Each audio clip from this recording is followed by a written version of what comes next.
Hey, alright, so animation, I think this is pretty much the last topic I was going to cover. Uh, if you can get your hands on this book, Animation Survival Guide, or Survival Kit, uh, yeah, that's what it looks like. This is heaps good. This is pretty much all you need to understand animation from a theoretical kind of level, and it has exercises so you can practice. It's pretty good. It's what I've used plus just playing with stuff. Um, anyway, I'm just going to go over the basics though and how to deal with animations from this section here. Let's say um, I just want to animate punching. Punching's like pretty like stock standard for this kind of pose. She doesn't have any weapons, so punching's the way to go. Now, how do we deal with that in this thing? Now, the reason why I like using this tool is that it comes with this little thing down here, onion skinning. Onion skinning means it shows the previous frames really transparent so I can see how this frame compares to another. And I'll show you how I'm going to deal with that. So down the bottom here, there's this little plus new frame thing. I'm just going to hit that. So I've got a second frame on my list of frames down here. And there's already got the same picture from the previous frame. What I'm going to do is right click and just delete. It's empty now. I'm going to click this here though. Look at this. Onion skin does this. I can see the previous frame beforehand. Super handy. There's a little like edit options section here. It's also handy if the colors transparent is distracting, you can always change it to red blue tint where red is in the past and blue is in the future. And look, loop through tagged frames. This is something that's heaps handy. I'll show you why.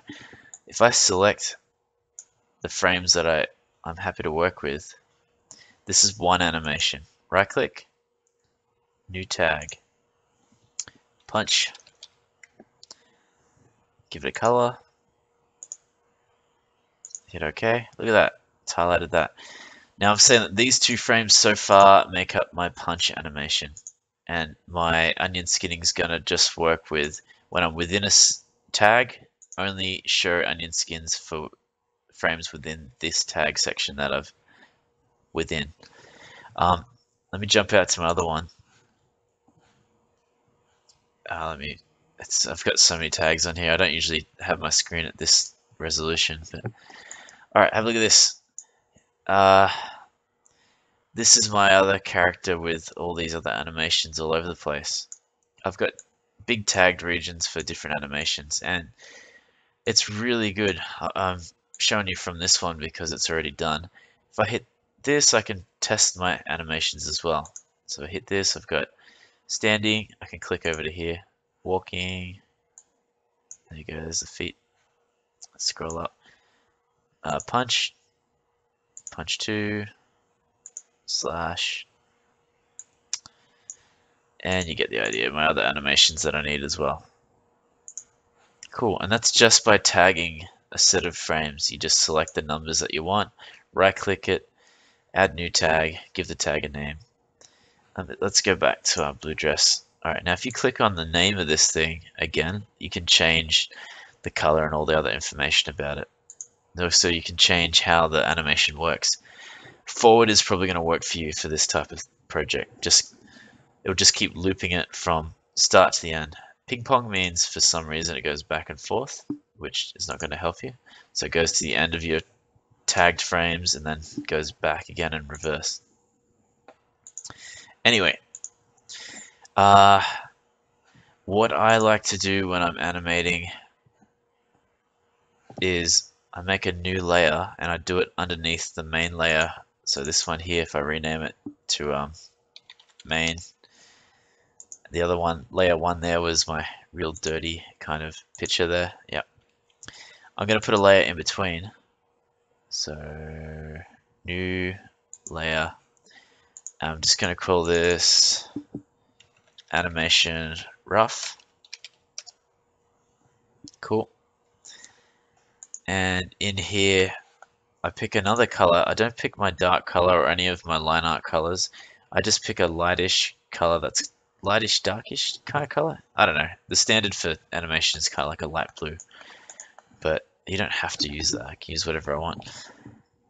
So I'm going to go with this one here, and it's going to be my animation rough color. Now, if you think about punching, the easiest way to work out if your animation is going to work good is you've got your start frame, whatever that is, which is probably going to be your idle animation for a fighting game.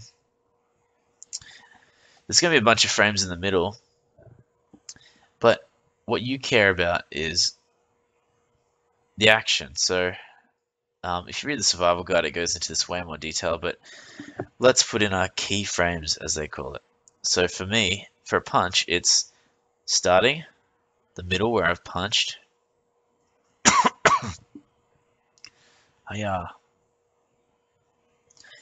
and then some sort of retracting, the fist and returning. These are my main frames. See, I've got these little dashes here. These imply I'm going to put more in there, but these are my main ones. And with these main ones, I'll have enough to test if the animation will kind of work. And then these ones in the middle, they're my in-betweens. So if you've ever seen the credits of a 2D thing, in-betweeners, and they list a whole bunch of people, yeah, they've drawn all the extra frames that aren't the main frames of an animation. They help smooth it out. They actually do a lot of incredible stuff as well, because you can start playing with like stretching and doing all sorts of fun stuff. But anyway, so this is my punch frame, and this is my rough animation layout. I don't have to do a very good job here, which is good because I'm not gonna.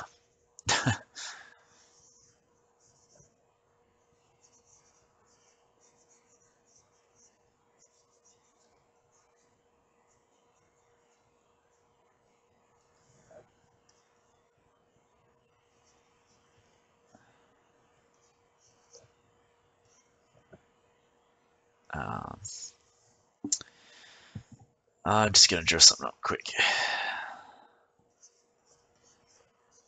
So I'm gonna say that the front hand lifts up to in line with the shoulder at that point, which will lift that up. Not going to change that too much.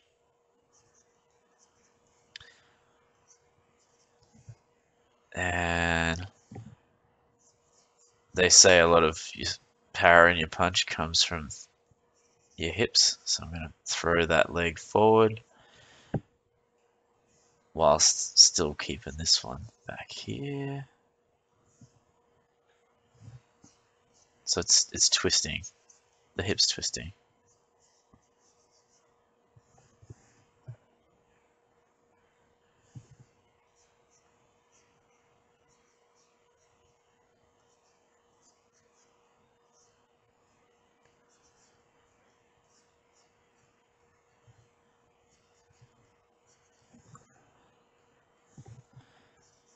Which looks weird when you got like just a single frame going on, but it's okay.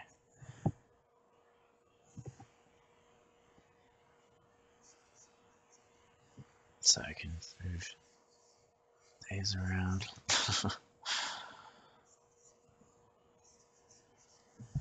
Alright, okay, punch.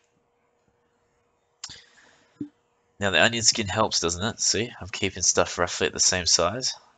Super handy. And I said I was going to have 3 main frames, so delete this one. And you can see my red one here and my blue one from up above is, because I've got it on this at the moment, let's put it back to merge frames. Actually red and blue is probably a bit easier to read. My red was the previous frame and my blue is the future frame. So I need to, this is my retracting kind of the punch one, so I'm just going to put it at this point. Wait a minute. Yeah, sure.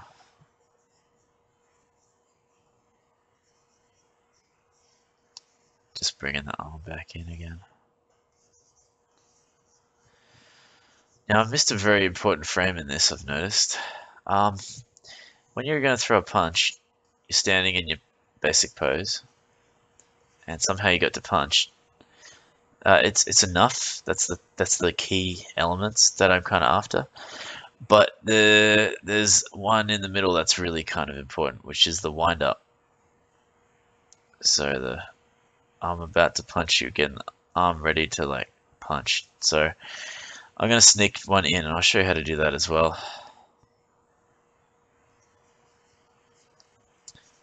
And then if stuff stays the same, or like it goes enough back to the original, I don't even bother drawing everything.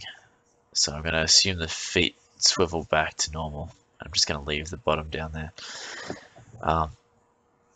Chuck the hair in, sure, that's fine.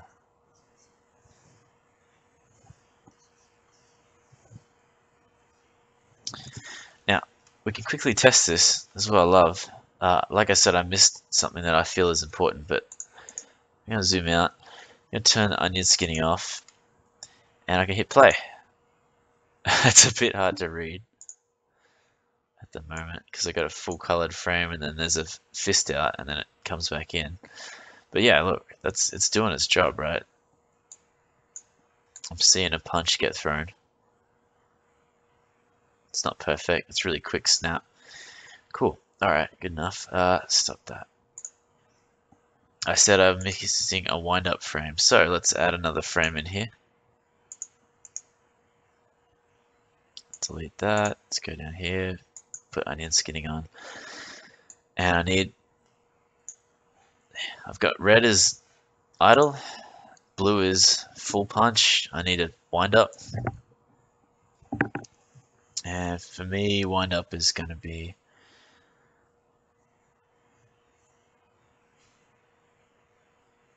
I guess I'm just gonna have the hand kind of ready for it.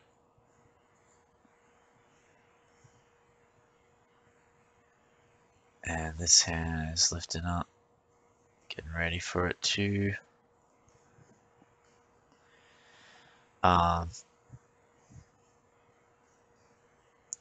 This arm moves back, this starts to move forward, I guess, a bit.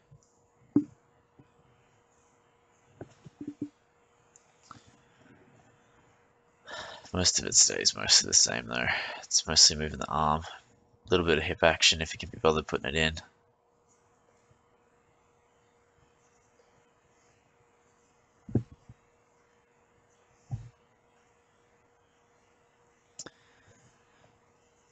Alright, cool. Alright, anyway.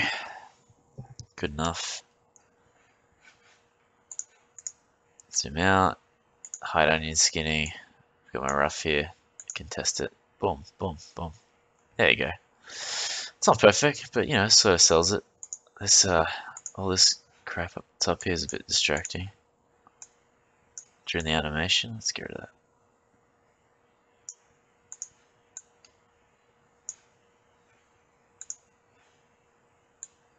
Yeah, cool. Alright, and when you're ready to move on to the next animation, so what I do is I'm usually using this start one as the base for the next animation. If I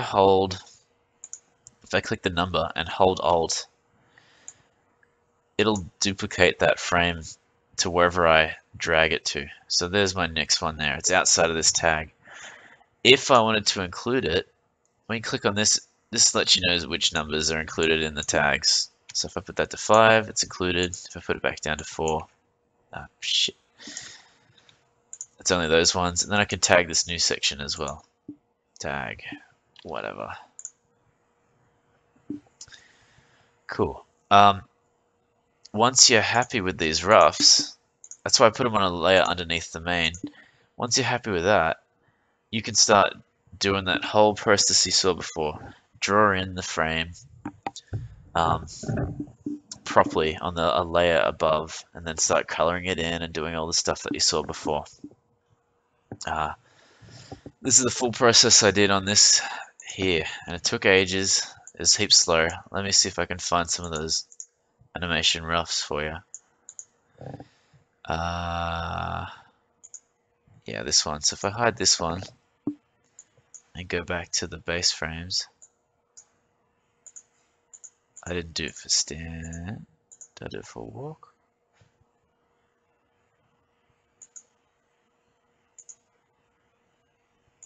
Let's just show all these. That's explaining it. There we go with punch. Look, see, here's my roughs for punch.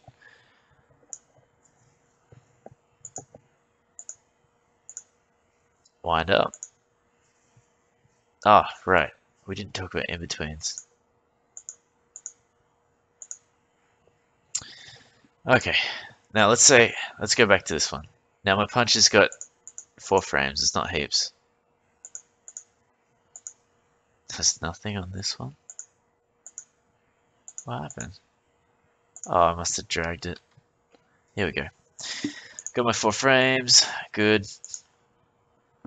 When you're happy with the basic motion, I didn't put in all my in-betweens. In-betweens help smooth things out. So between here and here, I want to put something. So if I click on the first one and hit new frame, clear this one out, put onion skinning back on, and look at this. I can see that wind up is in red, punch is in blue. I just got to get there somehow. Between the here. Now, if you want a quick action, you want to get to this point here faster. If you want it to animate slow, then just do the small increments. You don't need that many frames for attacks though. So for me, I'd put it most of the way there.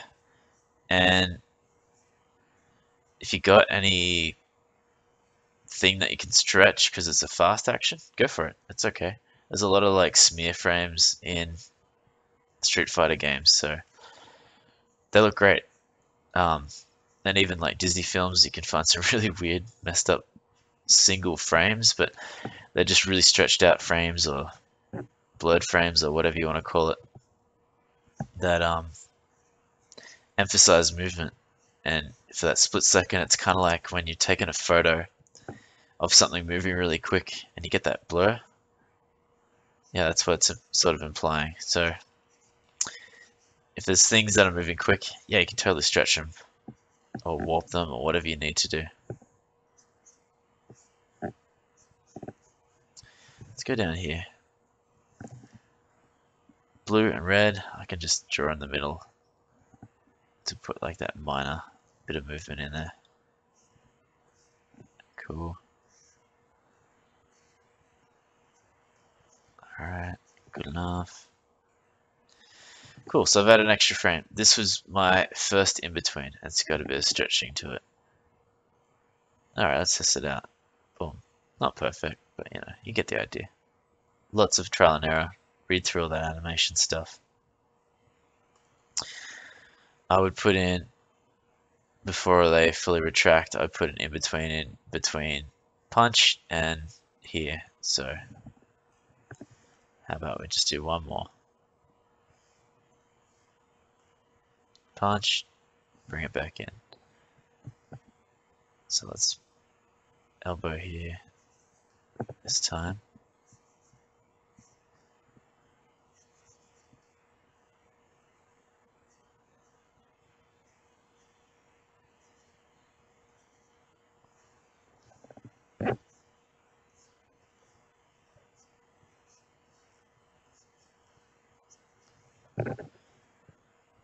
And I'm just going to move to somewhere between where it's animating on here as well.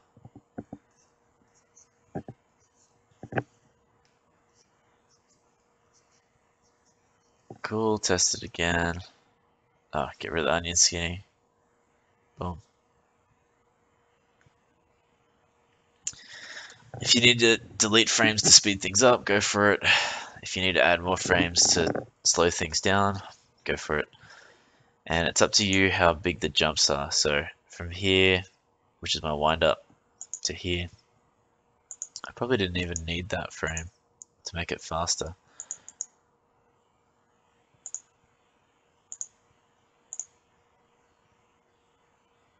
Yeah, for a quick jab. Boom. Wind up, hit. Good enough.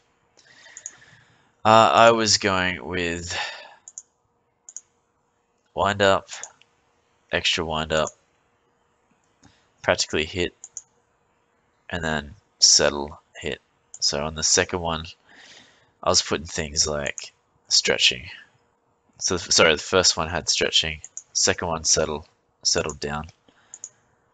It looks ridiculous like that. Look at that stretch. But when it's moving, it's just so I can feel that movement. And it's hard to explain. All those animation books do it better. I'm still learning animation myself. You can see I went pretty quick and dirty, but you still get the basic idea of an action going on. Cool.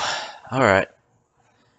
Like I said, from there, just move on to your main layer and start drawing in everything, how it's supposed to look after that point. Very tedious. But you'll get there, and it'll look pretty cool. Let's zoom out.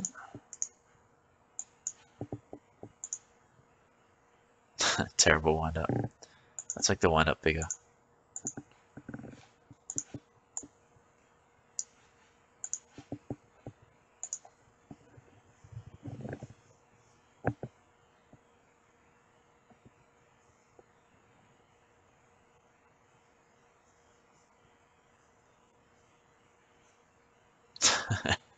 Big wind up. Boom. Probably needs some frames to get into that position.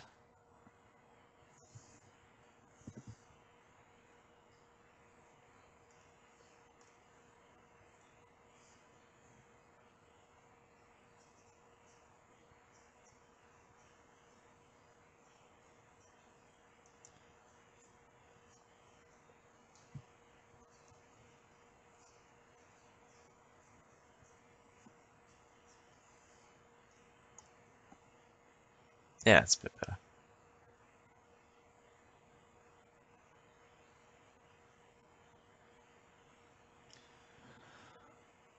Yeah, cool. Alright, good. Alright. Alright, so when you come out of this thing doing a bazillion hours of animation, you've got your one character done, you'll come out with a pretty cool character, a great deal of experience, and a heap of respect for all these animators out there doing really cool stuff, really clean art, like this stuff here. So it's always worth walking a mile in someone else's shoe if you can earn a bit of respect and see some perspective that's a bit different to what you'd normally see. So it's always good. I hope you take this on, even though it seems like a lot of work. It is a lot of fun. Once you get into it, it's one of those things where half the day will drift away and you've just been animating and just enjoying that process without, worrying too much about what's going on in the real world. It's a good process to take up. Anyway, if you do any of this stuff, if you decide to make a fighting game or any other kind of pixel animated thing, share it with me once you're done. I would love to see it. So stay in touch. Show me your works of art. I would love it. All right. Talk later. See you around.